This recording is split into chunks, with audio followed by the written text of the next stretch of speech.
on the air now. Episode 1 of the Three Dope Dad podcast, where parental discretion is definitely advised. I'm Mike Hill, one of the hosts. Yeah, I'm Malik S., one of the hosts.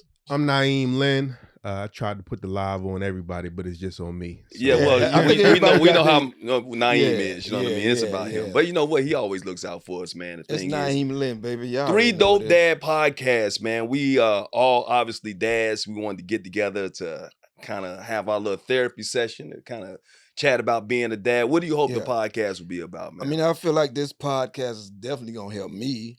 And it's gonna help millions of dads. Here's the unique thing about our podcast. It's called Three Dope Dads. But the thing is, everybody has a father, whether good, bad, present, or nothing. You know my father? Huh? You know my father? You sure you know? You sure I had a father? I thought what I'm saying is, my mama said she was a virgin, immaculate conception, or whatever the fuck it is. It's called Three Dope Dads, but everybody can relate because whether you are a dad, have a dad, or whether you're a woman that have a dad or don't have a dad, or you're a woman that had a kid that they got a dad.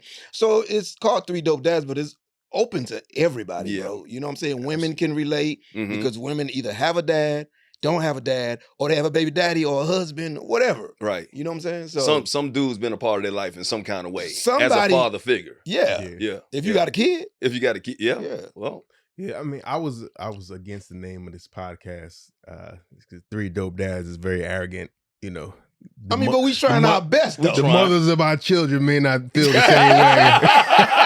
They gonna say this shit like they may be like three dope, dope, three good, cool dads, dopes, three average dads, three average dads, three dads. We the three dads. We dope, dog. We are dope. I mean, because we did. I know he dope. I know we dope. put in the work though. Yeah, you know what I mean. The thing is, we love our children. Yeah. Now, have we made mistakes? Still Being parents and still making mistakes, we always gonna make mistakes, but we learn from our mistakes, and we've grown, and we've evolved, and we're present in our kids' life. We want to be present in our kids' life, so that's dope, man. Yeah, and I think we got to encourage other men, especially black men, to be a part of their kids' life as we are. Also, our kids' mom, wives, whatever. Maybe we inspired to be dope if they feel like we not dope, so we speak it into existence. So maybe I'm not dope today, but I will be dope maybe by episode 5. Well, hold on. Let me ask you a question. Ain't nobody, but you with yours. Ain't nobody behind on child support payments because we can't be dope dads on child support Come on, man. Payments. You wouldn't even be on the podcast. I wouldn't even let you be on here, bro. You behind on if you behind on your child support payments, you ain't. You know what's dope crazy? Dad. I'm one of them people, man. When I went through my situation, like child support is just technically on paper because legally, but I don't believe in the whole child support thing. Like nobody has to tell me to take care of my kids. Exactly. You know what I'm saying? My child support is on paper, but if I go pull my child support paper and what I give, you'd be like, oh, he ain't even paying the amount that's on paper. I pay like triple. Right, right. Because when I got, I was like, she can't live off this. My daughter can't live like off this. So I paid way more, and that's documented. So anybody want to try to challenge that, you can ask my ex-wife, she'll tell you. Well, damn, Malik. I know my brother was one of those people that when they raised the child support on him, he told his son that he ain't buying him shit else. You getting it all through the court system. Yeah, he said, whatever. I'm not paying for no food. You ain't getting no Burger King when we together. No, I'm not paying for shit. Cold world. When you come to my house, bring your own toilet paper. Yeah. like you don't mean that. I'm telling you, I'm not paying for nothing else. Because it's hard. Bro. You can say that, but it's hard because once you with the child, what you gonna do? Not feed them? Right, you got to, man. It's your responsibility, you know what man. I'm saying? Like you said, but I don't think anybody has the court shouldn't have to tell a good dad to pay child support. You shouldn't have right. You should be able to support your child no matter what. But we also want to get into the podcast. And understanding that being a dope dad doesn't mean just financial support. Right. It's being there for him. One of the things I love about both of you guys, once again, you're present in your life. And I even see how you treat Naledi on just like a daily basis, man. How that's like your best friend in the world. So before we go any further, we want to... That's the only time. The one that really makes him smile. That's the only time Naeem smile. Yeah, that's the only time he may smiles. Laugh. Naeem may laugh, but he don't smile. He don't smile at all, man. But that's his who he is, and we love him for it. So before we get any further, man, let's talk about like who our children are, how old they are, and what makes them unique. My son I got a 27-year-old son. I got a 17-year-old daughter. So I got a 10-year gap. Me and my ex-wife had split up. And then one night I was leaving the club. It was like 3:30. I just wanted to see my son.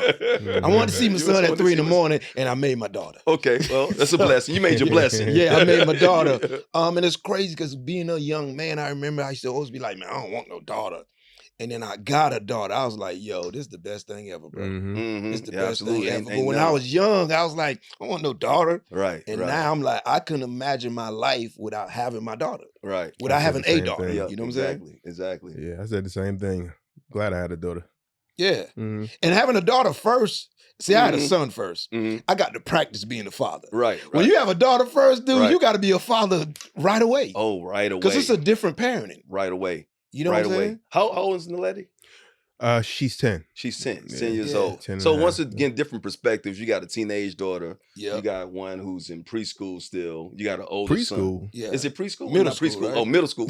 It's been so that lets you know how old my kids are. I can't even remember what preschool is. Right. My kids That's graduated about- college years ago. So Preschool is 2 to 4, bro. oh, preschool. That's preschool. Yeah, Okay. then Pre-high it's- school then. No, Is that, it's just school. it's school. It's school. Middle school. She's not in middle school yet either. She ain't in middle school. She in fifth grade. It's Oh, just Man, school, goddamn, dog. she in school. She in the It's 4th or school. 5th grade, She somewhere just in around there, school, right? man. She in fifth, school. Yeah. Beautiful child, man. Funny as hell too. Yep. And so I got 2 daughters, 24 and 26 years old, man. So just a different perspective that we have, man. I think the first episode, because we do have all that in common, is just talking about the joys of being a girl dad. And I know that term's been thrown around a lot since Kobe passed away, man. But there is a great a happiness and a joy to being a girl dad. By the way, we can't have shit because now women are going boy moms and shit. Right. What the fuck is a boy mom? We is girl dad. That's it. The worst one is like Father's Day. Oh yeah, bro. I do it all by myself. Come on, bro. Like, Yeah, when the mother is the father too. You're right. Yeah. Like, come on, man. And don't act like you happy about it. Yep. Like, why would you be happy about that? You ain't making by yourself. Yeah, You ain't making by wild, yourself, bro. man. But what is it like, man? Like raising daughters as men for you? Like, you have a teenager, and I know what it was like when my girls were teenagers, man. First of all, girls give their moms hell as teenagers. Was it like that for you and your It's opposite. ex? Like my ex-wife and my daughter are like super tight. I'm low-key worried about her when my daughter goes off to college in a few months. My daughter's going to TSU in August. Okay. Was it Texas Southern or Tennessee Texas State? Southern. Okay, Texas okay, Southern. okay. She only wanted to go HBCUs. I Nice. guess growing up out here in the valley, she was like, I need to get some of my, I need to get some of my energy. I need to be around my people. Mhm. You know what I'm saying? I was like, yeah, try it. You know what I'm saying? But I feel like they so tight. Me and my daughter cool, but me and my ex-wife and my daughter super tight. But me and my daughter, we got a cool little bond. You know what I'm saying? Like, especially growing up in this age and this social media, and I always I try my best to be as present, as active as I can with our busy schedules and traveling all the time. But I've made a lot of my kids' events, even though I'm a traveling comedian. Like, it just worked out like that for me. Like I've probably had to cancel 1 or 2 shows, or I'll miss something that's not super big. Right. But if it's super big, I'll cancel a show. Right. Like I'm not gonna miss a graduation. No, you can't miss graduation. Yeah. Yeah. That's a once in a lifetime event. Right. In a sense. I be having to miss shows for her birthday. You know, Yeah, I'm but like missing shows. now let me put it disclaimer. Be honest. Okay. Depending what the bag is, I might have to miss. Right. You know what I'm Hey, saying? what are the opportunities? You got to understand. But I'm not gonna miss my daughter's graduation for a $2,500 show. Right. Yeah, it'd be more. I be missing. That's what I'm saying. Yours is different. Yeah. It's you know what, And it's daughter, tough. It's crazy because when I was a kid, I mean, till now, my memory is amazing from about 3 years old to high school at least. Right. My short term memory ain't shit, but back then I remember everything from back then. My daughter's memory as a kid, she don't remember shit. Right. So all of the stuff that I'm doing now, I'm like, she not even gonna remember this shit. Right. You know, Right. which is, I mean, it's nothing bad for her to forget, but the good stuff is like, you don't remember that? That was like 3 years ago. Nah, Right. I don't remember. No, because she's moved on now. Yeah. But Yeah. she enjoyed it in the present though. So that's all, you know what I'm saying? As long as she enjoyed it in the present, that's cool. I need to remember that in case I fuck up one day. I need to but look at all this shit I did then. You need to build up your equity. Right, You need to build up some equity, man. Yeah, but I do believe that's important, man, because even if they don't remember it, subconsciously, I believe they know that their dad was always there for them. Yeah. Right. And then I think because you have been so present in her life, she'll notice it even more if you're not there. Yeah. You know what I mean? It'll be like, where's that? Because this is normal for her. Yeah. So like when you're there all the time and you're doing things for her, it's almost like, well, what do you expect? It's nothing special about this because this is what my dad does for me. Right. So for me, everybody gives me a lot of credit for being a good dad. Right now, they see me on Instagram and on social media with my girls, and we, having a lot of fun. I had to learn how to be a good dad, bro. Right. I had to learn how to be a good father because nobody taught me. Right. So I had obviously I got 2 daughters, but I got, married twice, and both of them had, daughters and whatnot. And the first daughter I had, I was going through a divorce. When you talking about your child, situation. I was going through that a divorce. last smash. I was bro. I was club late at night. Yeah. We were separated. We were still in the same house, whatever. But came home from the club. My boy was in town and stuff like that. So he was sleeping in the guest bedroom, so I couldn't sleep in the guest bedroom. Went one more trip in there, and boom, there it is, baby. Did y'all stay together after that? No, we didn't stay together after that. And it caused a lot of pain and conflict, man, because she was pregnant, going through what she was going through, man. I look back and I get hell for it. I get dragged for it sometimes because I wrote about it in my book.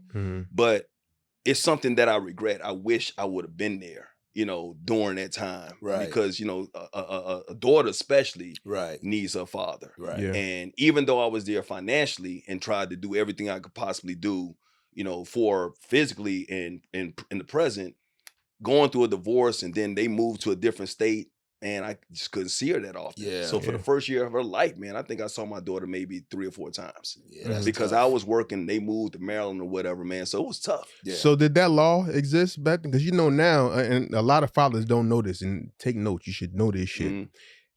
Once you have a child with somebody, the mother can't leave if you sign a birth certificate. If you don't sign the birth certificate, she can do whatever the hell she wants. Well, for the fathers that sign the birth certificate. Yeah, you got to sign the birth certificate. Most of us. Because you could be the real father, but if you didn't sign that birth certificate, she could take that kid to Korea. Oh, absolutely. Yeah. I signed mine. But yeah, I mean, the law existed, but here's the thing. Now, it wasn't that I didn't, obviously I wanted my daughter to stay there. Yeah. But if my mother's, my child's mother, who's my ex-wife at the particular time, if she had a better opportunity to go somewhere else, how can I hold her back? You couldn't block that. I couldn't block her because she is a single mom all of a sudden. You know what I mean? She didn't ask for that or whatever. Both of us didn't expect to have that child. So she moved up there close to her uncle and her aunt, which was my blessing. I said, okay, well, move and I'll go back and forth and see her as much as I possibly could. Now, at the time, I wasn't making a lot of money. So I wasn't able to travel as much as I could or whatever. And then obviously when you're going through a divorce and there's still like some anger there, it's going to be like, oh, I'm not going to make her as available as you want her to be. You know what I mean? So that was a lot of that in the beginning. And then with my second child. And you got to think you were much younger too. Yeah, I was much younger. I was in my 20s. Both of y'all much younger. Yeah, in my 20s. And then my second child, she was with me for the first 19 years of her life. Like that was my best friend. But and then me and her mom got a divorce. And then all of a sudden it's like, you start seeing the fractions and stuff like that. It's so tough. When they were teenagers, man, around 14, 15 years old, it was real tough because one would like me, one would hate me. One would like me, one would hate me. Yeah. And then both were they always close? They always been close. Okay. They always. Well, that's a sign of you, regardless of what you may have went through.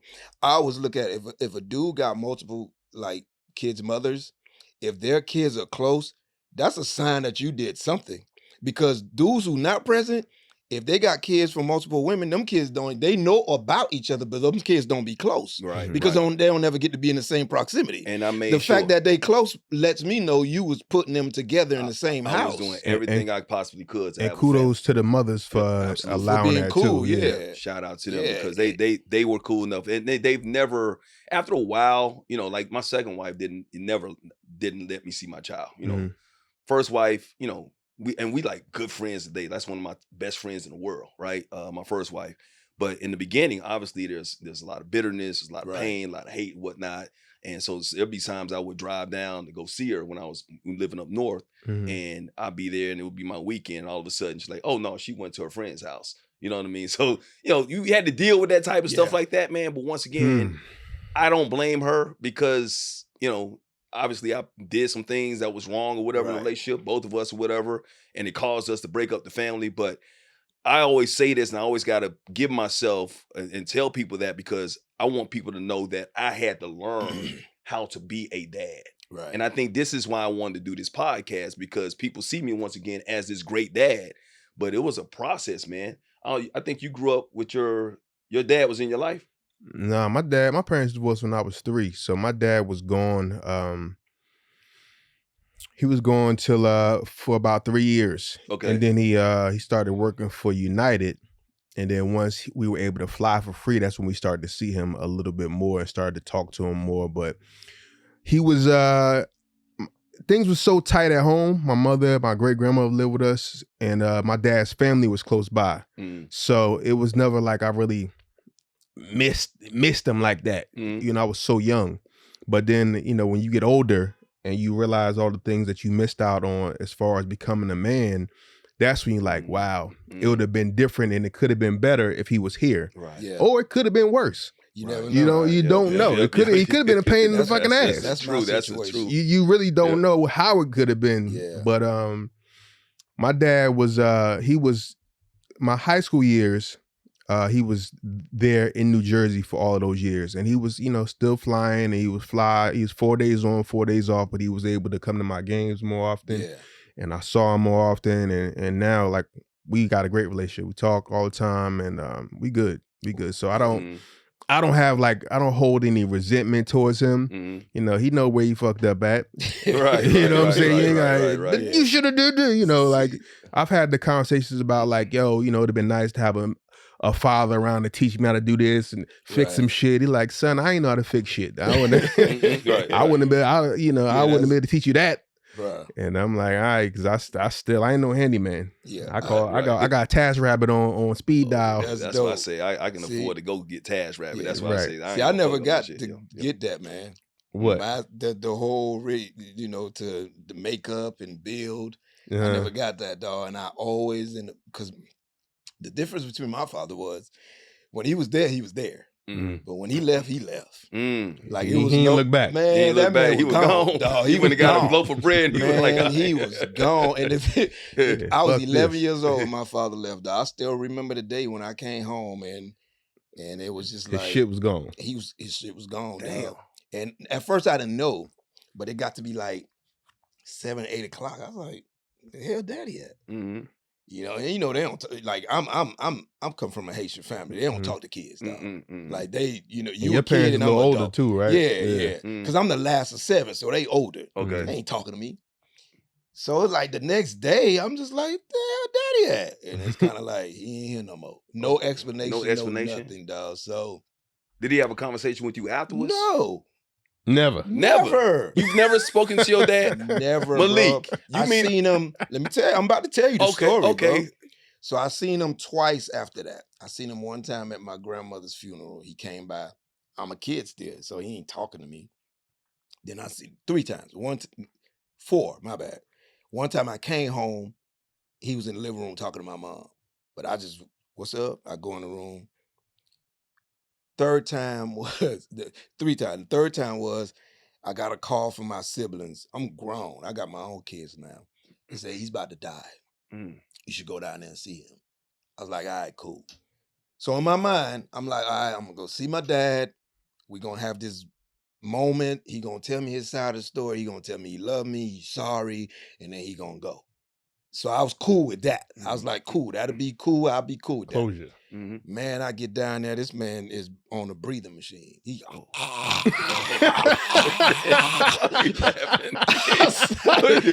like, man, this could have been an email. I had to fly down here.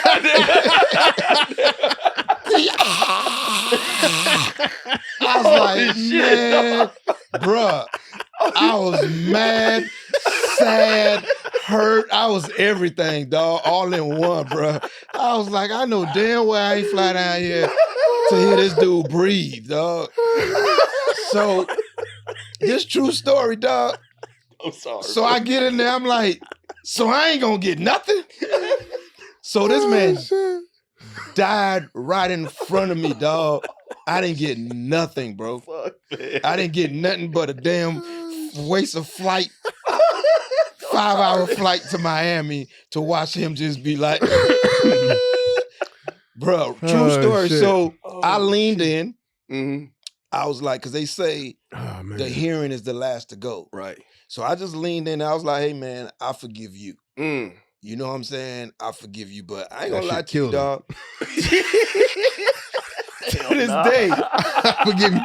yeah. The fuck that he showed up. He was on the reading machine like, oh, And he was like, this nigga. that's all I needed to hear.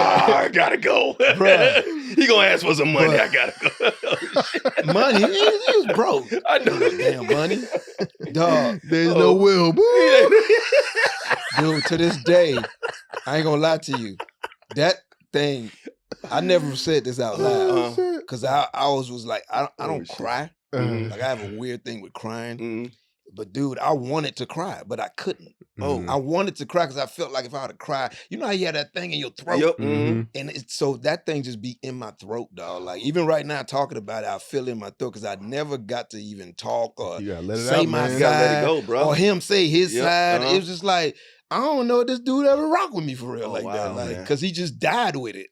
How, You know what I'm saying? I want to get into that a little bit more. We're going to pivot a little bit because we all had like fathers who were in our lives, but not really in our lives. How did that affect you overall? Because obviously, like you said, you can't cry right now.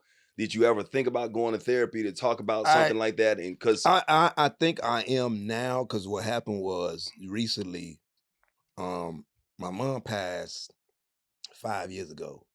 And this is what really messed me up. When my dad passed, I didn't really expect to cry of him passing. It was more so like we didn't get the closure. The passing part, because he wasn't in my life like that. You know what I'm saying? But it still was my father. So I still loved him regardless. You can't help but love these people. Even though they treat you so bad, right. you just love them. So my mom passed and I didn't cry. So to this day, I'm always questioning it. And I'm like, I know I love my mom. Like, I don't know what it is. So then that's what a couple people was like, yeah, you probably should go talk to somebody about it. So recently, I don't know what it is. It just hit me hard, bro. Like I've been like in a, you know what I'm saying? I'm functioning. I'm doing what I got to do. Right. But bro, like when I'm home by myself, it's just like, it's tough, dog. It's like, it's keep coming. And every day, even though it's been 5 years, I got a picture of my mom on my dresser that somebody gave me. Every day I wake up, I be thinking it was a dream till I look, I see that picture. I was like, oh yeah, she is dead. Oh, wow. I still, every day. Every morning I wake up, I be like, it's not, because you don't know life without having a mother. Your whole life you got a mother. And then one day you don't. You're like, what? That's weird, dude. Right. You know what I'm saying? So every day when I wake up and see that picture, I was like, damn. Wow. You know what I'm saying? And then I'm like, then I didn't cry, which is weird. And I'm the one who closed the casket. It's all my brothers and sisters. They down. They can't do it. Right. And I didn't want the people to do it. So I closed it. And I was just like, why am I not goddamn balling? But why is that a problem though? Some people just show emotion in different ways. I know, but I don't know. It just make me feel, I feel guilty about it. Do you feel there's something stuck inside you? Because like you said, that knot. When you feel feel like, that knot, you know what it you is? feel like you want to release something, but you can't. Something's not allowing you to release it. It's the weird, here's the thing for me. I feel like maybe, and I'm just making this up, I ain't no psychiatrist or psychologist. I feel like, I guess maybe part of me feel like if I do cry, then it's really for real. I don't know. Maybe I'm like, oh, this is for real now, like, because you cry. Because I don't cry. What's the last thing you cried about? I don't even know, bro. I had to be a kid. I had to be a kid. You know what made me cry though, which is weird? Stuff like if I was to, in a weird way, like if I was to win an Oscar and giving the speech, I probably would cry then. Right. You know what I'm saying? But like, it's more tears of joy. Yeah, but you can't but cry sad because of stuff sadness is or just trauma. If anything, I get mad. I almost had a fight at my mom's funeral because I was mad. I was angry, and I was just looking for a reason to fight somebody. And the funeral director had messed up, and I had told him prior, and my sisters and brothers told him like, get it right, because this dude he's different. Right. He's not like us. You know what I'm saying? And when he didn't do it right, bro, I was about to beat the hell out that man. Oh, damn. Like I was like right here, my brother-in-law, my best friend they literally picked me up. But I was like, it was like a movie. It was just like, you know what I'm saying? Because I was just, I wanted to fight. I didn't care. I was like, I'll go to jail. Do you think that anger stems from your relationship with your father when he left? Do you think? No, this is my mother stuff. This is just me angry being that my mother's gone. So this anger that your mom's Yes, gone. my mom was gone. I never got to buy the house that I told her I was going to buy her. I never got to do the things that I told her. I'm coming out to LA and I'm going to be able to do all this stuff for you. Right. And then she died alone in an assisted living facility. And I was just like, damn, man. Wow. And then I'd be thinking like, I think I had the money and I just wasted it on other stuff and I could have done it. So it was all that, just dealing with all that, you know what I'm saying? Just kind of like made me, it's just lately been like heavy, bro. Right. Heavy. Man, shit. You can have some of my tears, nigga. I be crying over every day. Bruh. I cry watching School of Rock. I be crying movies. It's good to let it go though, man. No, we talked about it's not a tough guy thing. That's what I'm saying. I don't No. want people to get it misunderstood. I want to. Yeah. I'm waiting for it. I want it to happen. You know what I'm saying? I want to be able to release that because my thing, it releases in anger. Mm-hmm. It's gonna come out some kind of way. And I'm too old right now that I have to control my anger because we got kids depending on us. Right. I can't be catching no case. Not only that, your damn blood pressure. Yep. Right. It's gonna kill you, bro. Yeah. Right. I mean, I went through, I told you, I was the same way you were. Like when I was 46, 47 years old, just couldn't let no emotions go. Right. But it was all pent up. Mm-hmm. And one day, all of a sudden, man, it was just overwhelmed. I was staying at 5-star hotels and stuff like that on the road with the Clippers and all that. And then all of a sudden, tears started coming. I'm like, what the hell is going on, man? I thought I was losing testosterone. Right. I'm like, damn, am I growing titties? What the hell's going on, man? It's got estrogen in my body. Why am I crying so much? Mm-hmm. And then that's when I started writing the book. And then that's my first form of therapy, bro. And when you start going through therapy, me and Naeem huge on therapy. Right. You know what I mean? No, I know he told me. Huge on that. And it has helped me in so many different ways to overcome a lot of things in my life, especially being a dad. Yeah. Having a better relationship with my children, because I didn't realize the shit that I was holding up inside of me was not only affecting me because I was having it pent up, but it was coming out in different ways, like you said. Right. Like I would have outbursts. I call it that nigga would come out. You know what I mean? I would just get on the drop, but I get mad. You know what I mean? And I didn't know where it was coming from. I get upset, get frustrated. I wouldn't cry. Right. You know what I mean? But it was coming out and it was affecting other people in other ways. Right. So that's why I think this is important for us to even talk about certain things like that. So I think because therapy is a huge part of, I think, being a good father, bro. Because it not only helps you, but it helps your relationships with other people. Yeah. Yeah. Definitely. Being a good parent, period, you need to be in a good space yourself. You got to be in a positive space yourself for you to be able to bring some positivity to another person's life. You know, whether it's a kid or anybody that's in your life. That shit is tough, man. But I think my kids really, with what I'm dealing with, my kids are, because I don't drink or smoke. So I feel like my kids are my lifeline. They are my outlet. They are my drug. They are my don't give up, keep going. You know what I'm saying? Because I don't have no other outlets. So, you know what I mean? So my kids is like, true story. It's been times where you just, I'm not going to say suicidal, but it's been times where you just be like, man, I don't care no more. I give up. Like, I don't want to do this no more. You know what I mean? But then I got my kids depending on me. So I'm like, okay, I can't quit. I got to keep going because I got these people that need me, but sometimes especially in this business, dude, you just be like, man, whatever, bro. Like, because like, what else you want me to do? Like, I'm good and y'all don't want to see it. Y'all don't want to recognize it. Y'all don't, you know what I mean? So you be like, I'm done. Then I feel you on that. I've been there before. I want to touch on something that you talked about because we talk about how important it is to have a dad in your life or a parental figure in your life. And sometimes it's a blessing not to have certain people in your life. Right. Right. Yeah. I heard that in church a couple of months ago. It's like sometimes it's a blessing that you didn't have that dad in your life. So sometimes if he was horrible, your dad was a horrible dad, he could have taught you some horrible ways and you would have been 2.0. Let me tell you something that's crazy. And I'm doing this in my new hour special right now. I'm trying to go deep and talk about that kind of stuff. But one of the things I say in my special now is the best thing that happened to my kids was who my dad was. That's the best thing that happened to them because I vowed to never let them feel that. You know what I'm saying? Right there. But that's the best thing that happened to them. At the same time, if you received all the love from your dad, you also would have paid that forward. Some people don't though, because some people don't know what it feel like to not have. So they just, because I've seen both sides. I've seen people like me that be like, I'm not repeating this. Right. Then I seen people who had their dad and they sorry ass dads because they don't know what it feel like. But also, you know what I'm saying? them dads, their dads may not have been good dads. Just because they was there don't mean they was a good father. Exactly. Because I got friends, my father wasn't there. Right. And when my friends need to talk to a father, they talk to my father instead of their own damn dad. Right. Because my father always, my father likes to talk. Right. So he gonna start the conversation with you, he gonna kick it with you. He's not it's not a thing where, it's never been a thing where we sees you. It's just like, so tell me what's been going on. That's, which is a problem that a lot of fathers do if you're not around your kid every day. You just want to know, you want them to just talk to you and open up. And my father was a person that he just does the talking, and then you get in where you fit in. He probably gonna share some stories about his life when he was your age. That like, damn, my dad was just like me. I went through the same shit. And those things help you relate with your kids. I always tell people that. Don't grill your kids. Just talk to them. Tell them about yourself. At their age. They love to hear that shit. They love to hear stories. Yeah, because then they realize that, whatever I'm going through that they might not be sharing, it's normal. Not only is it normal, but your parents went through the same shit. They can relate with you, man. But you guys talk about your dad. Like, it was almost a blessing that I looked at my fathers. I had a biological father, obviously, and a stepfather that raised me.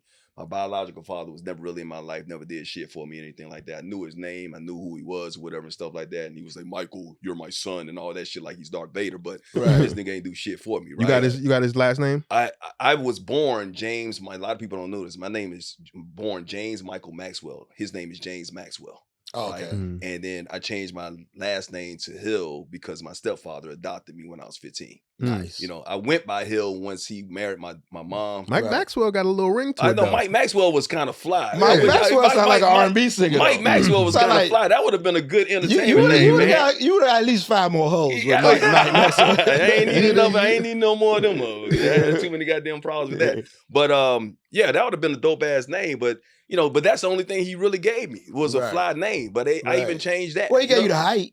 He gave me the height because he's 6'4". My father was 6'4". He was a tall dude, handsome dude. So I'll take the handsome too. Gave you the height. I'll take that. But he didn't do anything else for me. And then my stepfather, who raised me, who loved me, who was there for me, he didn't know how to be a father either. My stepfather was, I found out my stepfather was a hitman. Damn. Yeah. Oh, wow. When I went to the bodies? military, bodies. He gone now, right? Yeah. Okay, I was like, otherwise you snitching like a mother. No, last 9 years of his life, he was in jail for murder for hire. Oh, okay. Murder so for they caught hire. him. Did your mom know? No, the thing is, what he went to jail for is he hired somebody to kill his wife. Oh. My mom left him. My mom left him when I was 18, 19. So his new wife. His new wife. So he got remarried and everything like that. He started, doing drugs, and he was always an alcoholic. Good man, good soul, good heart. I want to talk. Minus the killing. Yeah. But he had killer, like, though. His name was Crazy Richard, or Black Richard. We lived in a not too great neighborhood, but we were. He had such a reputation that we could leave the house for a week and leave the doors wide open, and nobody's gonna go in because they know who Crazy Richard was. Right. So I didn't have that father figure. I didn't have role models in my life. Once again, when I say I didn't know how to be a father, I didn't know what it took to be a father. I just knew that like my stepfather was abusive to my mom and all that. And so when you talk about the things growing up as a child, I said, I never want my children to go through what I feel like I'm going through as a child. Did you tell your kids that their granddaddy was a hitman? If they read the book, they probably know that. Granddaddy was out here. Granddaddy, bro. When I went into the military, man, my mom called me one day, said that the house just got raided. They came in, they found all kind of guns under the mattress and stuff. I wonder what a hit was back then. How much? How much was a hit back then? What was his regular job? He worked for the water company for and the city. and they killed people at night. Once I fix this faucet, somebody gonna die. Yeah. I mean, he said they make your ass leak, nigga. They didn't live in a nice neighborhood, so it wasn't paying that much. No, it wasn't paying that much. But it depends who you. But I guess it also depends who you hit. Because I would imagine a killer won't charge the same for everybody. No, if I gotta and get you also somebody got to high profile, understand, I gotta charge you he more. wasn't Benny the Bull Gravano. You know, he Right. wasn't for the mob. He's talking Right. about like numbers runners and stuff like that in New York. Right. And then when he was in Alabama, so when he was living in New York, he was more of doing the hits up there. Right. But when he moved to Alabama, you heard about contracts and stuff like that. There's one story that I heard that when he lost out on an opportunity to move up to supervisor on his job, one of his best friends got the job. He did a drive-by and shot him in the ass. So his best friend. one of his best friends, man. True story. People know about it, man. So it ain't like I'm saying anything that's wrong, but that's what I grew up seeing. Right. You know what I mean? So if it wasn't for like my brother or two cousins that I had in my life that went into the military, I don't even know how I would have survived growing up in the environment I grew up with. Obviously, I had a great grandmother. My grandmother was obviously wonderful, and my mom was terrific. They looked out for me, whatever. But as far as male figures are concerned, I didn't have any except my two cousins. Yeah, my big brother was like a father to me growing up. You know, he held it down when my father left. He pretty much took over the house and paid the mortgage. You know what I'm saying? So when I first started comedy, that's kind of what helped me because I didn't have to worry about a lot of bills. I was still living at home. My brother was holding it down, so he was like a father figure to me, man. You know, my big brother I'm living this life because of him. How much older was he? No, probably not that much older. Probably like 12, 13 years. Shit, that's like a lot. You know what I'm saying? Yeah, I mean, he was grown. I was a kid. Yeah. You know what I'm saying? But, you know, he did what he had to do, man. Yeah. You know? My brother wild too, though, because my brother got 4 sets of kids, like 2 sons and then 2 sons, right? It's 2 sets. Same age. Both times. He did it twice. Same people, though. Same women. Same women? You get pregnant, you get pregnant. Okay. You get pregnant, you get pregnant. You get one, you gonna get one. So he got 2 sons same age, 2 sons same age. Damn. Same women. That's crazy. That boy wild. Yeah, hey, man. You know what I mean? Wild boy, man. But, you know, and that's the thing, too, for me. Like, I see all types of fathers. And that's the thing about being like a sponge. I try to be a sponge. I try to learn from everybody, man. So you could see, you know, sometimes seeing a bad father, you like, oh, cool. I see what not to do. Right. You know what I'm saying? I see not how to handle that. You know what I'm saying? And it's crazy because sometimes you could be talking to certain people, even with dudes, you could tell they ain't had no father. Right. You could talk to a dude, you be like, this man ain't had no male figures in his life, dog. You could just tell. You could see it. You know what I'm saying? Just how they move and what they say, how they talk, especially the level of disrespect towards a woman. I'd be like, yeah, he ain't no father. Or could have had a bad father. Could have had a bad father. Disrespect towards women or whatever, man. It's like it's unconscionable. Right. I can't even say the word unconscionable. Yeah. And there's some women out there that you could tell didn't have a father figure for sure. Oh yeah, for sure. Yeah, absolutely. Well, that's the easy one. That's why I said about dudes. That one is, we know that. But you know what? I feel like some of these women out here who did have a father, they kind of got the game a little fucked up. Because a lot of them are like, well, my father did this for my mother, and this is what I expect. You know, a man's supposed to do this. I can't stand that a man is supposed to do this shit. A man is, don't tell me what the fuck I'm supposed to do.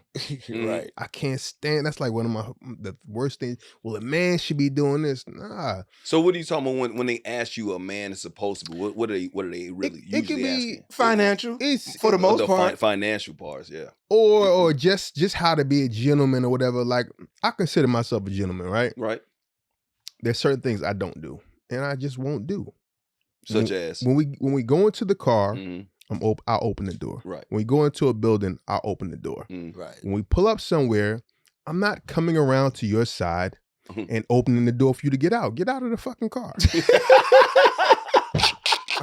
That one, I'm like, I'm 30% I'll do that. And you know, only time I do it, I only do it if we pull up to like a nice place, like a nice dinner. There's going to be a valet person that's going to open it for her. If the valet don't open it. If the valet don't open it. But I'm not doing it all the time. I also believe, and that's it, I'm with you on that, but I also believe that if it's at nighttime, I'm going to go to the other side and make sure that she's secure. You got to secure the package. So I always look at where you pulling up to. How if we like sometimes you pull up into just a parking lot, go to the movies or something like that. You know, it could be a dark parking lot in the movies or something like that. So Sometimes you Where just the want fuck to you go go over to there. movies at, man? I know, but you know I go to movies at. I mean, the parking lot. It could be a light. It could be out in the parking lot or whatever, man. Okay. But you know, like, hey, man, vans pull up to people all the time And snatch people snatch you real fast and drive I'm off. gonna give you one that a dude put me on. Most people don't know. Most people miss. When you going up the stairs, you be behind your lady. Mm. When you going down the stairs, you in front of your lady. That's in case she falls. That's in case she falls. Okay. I always do that because Yeah. I can't even remember who the guy was, but this old dude put me up on that, and I was like, oh. And I always do. It's just I'm just programmed to do it. But a lot of people don't even realize that one. You know the letter of law though. Since we talking about being a father, we got girls.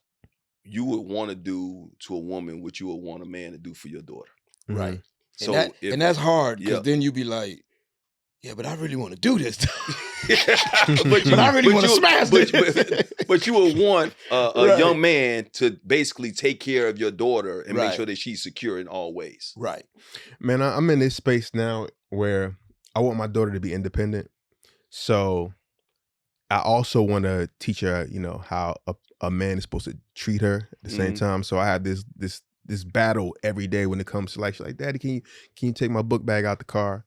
And I be wanting to say, get your own damn bag. You know, I think she's too young though. Mm-hmm. I think it's too early for that. My daughter is lazy. She's also a kid though. Nah. She's 10. She should be more independent right now. But that's a lot of you though. Huh? You did that. Nah, I didn't do that. My daughter has OCD, so you have to kind of like pick your battles with her. Right.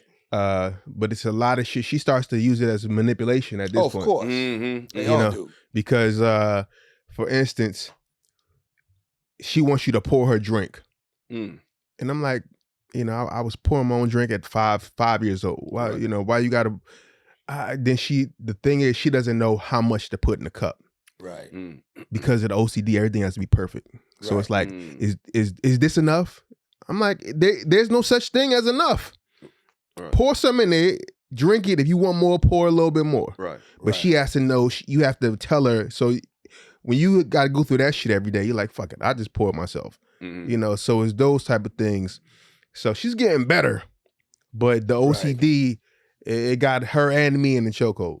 That's funny you say that because 2 weeks ago, I think it's been 2 weeks now, my daughter been hounding me about a tattoo forever. Finally, I was like, you know what? All right, whatever. Cool. I take her down there to get the tattoo from Nelly. And she's so nervous. Daddy, hold my hand. Nah, bro. You want to do big girl stuff? I'm not holding your hand. Right. You know, it's kind of say, I was like, no, you want to do big girl stuff. You want to get a tattoo. I'm not holding your hand. I bought you. I drove. I'm paying for it. That's it. Right. You're going to have to take this pain all by yourself because this is what you want. This is what you want. Yeah, so I didn't hold her hand, and then once the needle hit her, she was like, oh, it's not that bad. I was like, exactly. Like, where did she get it? She got it right, because I told her she couldn't get none on her arm, so she got it right here. She's like, why I can't get none on my arm? I said, because you're not an artist. You're going to have to get a corporate job. You don't know how to sing. You don't dance. Your ass we ain't going to get stop a corporate. nothing from getting this 9 to 5. You can get it here, you get it on your back, you do whatever, but you're not getting none on your arm, your neck. You know, your ass is going to be corporate. There you go. You're not an artist. Yeah. You know what I'm saying? What, I can't, my phone is too far away. Ask your viewers what they think is a proper age to allow your kid to get their first tattoo. So wow, we live now. You know, on this is the Three Dope Dads podcast. Me, Mike Hill, and Naeem Lynn, and we talk all things dad, but it's not limited to just guys. It's open to everybody because everybody has a dad, or you deal with a dad, or you have a baby daddy or a husband. So whatever. So Naeem's question is, what is the appropriate age for you to allow your kid to get a tattoo? What do y'all think? Well, mine started getting like piercings and stuff like that, especially my oldest. See, I'll say no to that. When she was 16. Well, I wasn't with her. Her mom was with her, right? And so she would get a piercing here and piercing there. Ears get all pierced up and everything like that. Then one time I saw a navel pierce. I'm like, oh shit, what the fuck going on? Like, I think that's the I would approve that before The navel piercing? I mean, after ears, yeah. Oh, bro, that made me Navel like just give grown. They made me grown like freaky. You know what I'm saying? Hold on, what you doing now? Well, hold on now. Nah, tongue is like nah. Tongue. They start doing anything with the mouth. mouth, like I had to snatch your tongue out your mouth myself. But then she started getting tattoos when she was like 17. One, she would sneak and get one. Her mom found out about it and stuff like that. And my oldest daughter got about 10, 11, 12 tattoos. Oh, and my youngest, she got about at least 6 or 7. Mm-hmm. And so, like, I told them once they got to a certain age, when they got 18, yeah, you can do whatever you want to. That's what they saying. They saying the chat is saying 18, 19, first year of college. Yeah, which is where my daughter's at. Mm-hmm. Because I had told, now she been asking this for like since she was 15. And I bought myself 2 years, and then 2 years came up. I was like, damn. Yeah. You know, I got one. I ran out of time. Me and my daughters got matching tattoos. Yeah, that's dope. Oh, yeah. All that's three dope. of us. Yeah. I ran out of time. So I was like, you know what? She's a good kid. She do what she need to do. She about to go off to college. Right. I let her get She responsible, on man. it. You know what I'm saying? So yeah, I just let her. And I can't be mad at her because I'm the one who introduced her to it. Right. How many tats you got? Did she see all your tats? I don't know how many tats I got, bro. Does her mom have tats too? No, her mom's super square, super. Oh, okay. Super just. You know what I'm saying? Don't drink, don't smoke, no tattoos. I got like I probably got 40. Damn, you got 40? Shit, maybe. Man, I got So I couldn't tell her no. I think tattoos, but I got 3. Yeah. I think you tell the kids, okay. I think first of all, I think 18 is a proper age. Maybe 17. But depending on how mature they are. Yeah. Right. Yeah. I think you just got to tell them like, look, whatever you get now, you gonna cover this shit up at some point. That's what I told her. You I told her in 10 years, I don't care how much you love it today. You're not gonna in love 10 it. years, you're gonna cover it up. Like, I told her that. Stupid as hell. And that's why you should think longer on it. Like, all right, I know you really want one, that's fine, but you're not gonna like whatever you about to get. This fucking pit bull or whatever you about to get. You're not gonna like this shit in 10 years. I told her that. Even the tattoo artist told her that. She told her. What she get? She got it was a quote she got. It was like 4 words. Shit ain't gonna mean nothing to her in the future. Yeah, it was something about, you know what? I got a picture. What if your daughter tried to get her first tattoo, a paw print going up a leg? Oh my God, yeah, bro. We ain't doing none of that. No, we ain't doing nothing like that. I got anything that says something going down here, point down to that direction. No. Hell nah. Plus, I was paying for it, so I had to approve of it. Yeah. You know what I'm saying, bro? It's a cool little tattoo. It was just like 3-4 words. So I wasn't tripping, man. Like, whatever, do it. I was hoping that needle would have hit her and she'd be like, okay, I'm good. Yeah. But she was like, oh, it don't hurt that bad. I was like, damn. She ain't put the number cream? No, it was 5 minutes. Oh, it was a quick tattoo. Okay, quick, she got a quick one then. It was. I'm telling you, it was a. I thought I had the picture. I don't know what I did with it, but we ain't gonna be able to see it on camera. Yeah, we look for the picture, man. We're gonna wrap this show up, man. The first episode here, man. So, what I think we're gonna have like weekly things that we do. We're gonna actually talk about something that your kid did to make you smile that week. You know what I mean? We'll do recurring themes. Like, we're gonna get feedback from you guys as well. So, like, if we're gonna have like a hotline or some way they can get go live. Yeah. So what we gonna do, guys, for our next episode, submit your questions. Whatever, female, male, whatever, kid, submit your questions if you want some advice, and we'll answer your questions. We'll give you our advice at the end of the episode. Oh, we're gonna ask Naeem's, because Naeem. Naeem's knowledge. Naeem's knowledge. So we're gonna put Naeem's knowledge, right? And then we'll all tap in. So that's where you got it from? Your dad giving all the advice to everybody? That's where Naeem's knowledge comes from? Nah. Yeah. I just think I give good advice because I don't. My shit is not biased. I'm not the type of person that's going to pick your side because you my friend or whatever. I'm always, and I always try to provide a different perspective to things. This is one dude that ain't going to tell you what you want to hear. I tell you, that's one thing I love about Naeem. He ain't going to tell you what you want to hear, bro. He ain't going to tell you his opinion. That's what I love tell you what you need to hear. Yep. You know what I'm saying? But yeah, I mean, I feel like this podcast is a safe space for everybody, man. So, I think we need this podcast. We need to get these things out. You know what I mean? This is like a form of therapy and a community. Right. You know what I'm saying? So I feel like this is a good, safe space for everybody, man. And, this is our first one and we're going to be rocking, bro. We're going to continue to rock, man. You know what I'm saying? But before we leave out, man, let's jump into that one segment, man. Just tell me something that your kids did this week that made you smile. what did my daughter do this week? My son grown, so I don't really see him like that. My daughter, recently, every morning, I text my daughter, like, have a good day and I love you every morning.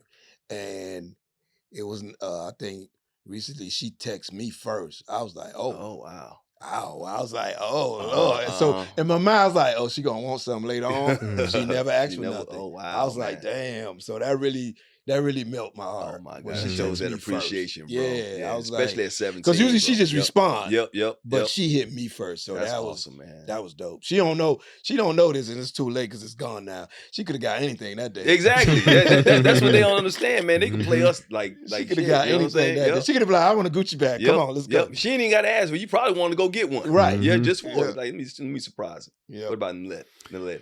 Man, my daughter, she pissed me off and she make me smile every single day. Welcome to fatherhood. Yeah, every day. I mean, my birthday was a couple days ago, so she got me a nice thing. She got me a nice card, and just always telling me how much she loved me. Like, it's every day. I love you so much, Daddy. I love you so much. So, dude, that gotta feel amazing, bro. Yeah. That gotta feel amazing. Every day. Mm-hmm. Every day. So it's too much stuff to name. I got to think of something specific next time. Yeah, right. Man. Just being, and especially at that age, man. I think we both can attest. Especially at that age, being 10 years old, man. Cherish every moment you can, sir. Because before you know it, I remember when mine was 10 years old, and that's like not 26, 24 years old. Yeah, we're gonna get into them dating and all that in future episodes and whatnot, man. But it's a different mindset, man. And the relationship I have with my daughters, man, is remarkable. It's the best relationships I've ever had in my life. Sustainable, man. And it's one that's never gonna die. And we have a group text called OG Trio. And they'll hit me up, proud of y'all. And we just say proud to each other. Right. But the thing that made me smile this week, man, is like my oldest daughter has become like a curator. She's like a chef. And now she got her own company, Honey and Basil, man. So y'all check that out if you want to. And she does these little dinner parties, and I'd never seen her in her chef outfit. Right. And she had a little chef outfit on, man. It just melted my heart. I called her, like you said. Right. She said, thank you, Dad, because I reposted it, and it just melted my heart. I called her the next day. I was like, how much money you need?